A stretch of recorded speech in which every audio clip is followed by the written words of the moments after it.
On the back of the One Plus, you'll find the volume knob, which is a precarious place for it to be placed because honestly, there was enough room that you could have added a knob somewhere, even if it was on the edge and moved the Q links over slightly. You could have put the knob on the top, but they chose to put it on the back. And to be honest with you, again, not a huge negative in my scenario because most likely this is going to be plugged up in my studio and not disconnected anytime soon. And I'm not really that worried about the volume not being on the back, but it is interesting that it is on the back. Same thing with the record volume being on the back. But for component reasons and where things are placed, I understand. These potentiometers are connected directly to these inputs and outputs.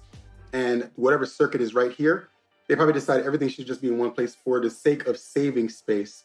And I'm not going to fight with that. That makes perfect sense. Mentally, that makes perfect sense to me.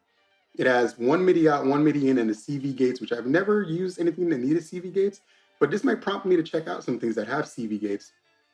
And then I have the USB on the back for me to connect a keyboard or a thumb drive or an USB expander and add those devices together, as well as the output for me to control the actual MPC software on my computer or plug into an audio interface. So I have some options and things to think of.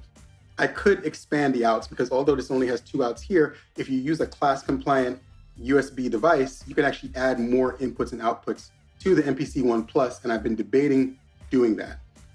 On the 1000, it's a little bit of a different scenario. I have the 2 record ins, I have the 2 outs, and I have the 4 extra mix outs. And with this scenario, you could actually have 6 outs running at the same time. You can set some things to stereos. Let's say I had 6 items that I wanted to export out of this device. I can literally say one could be panned left for left, one could be panned right for right, and the other 4 could be mono outs.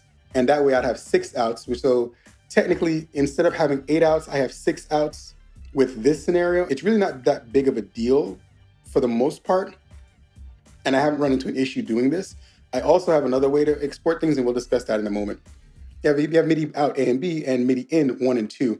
And in that scenario, I can have 2 different devices control the 1000, which I've never ever done that in any case, but I could.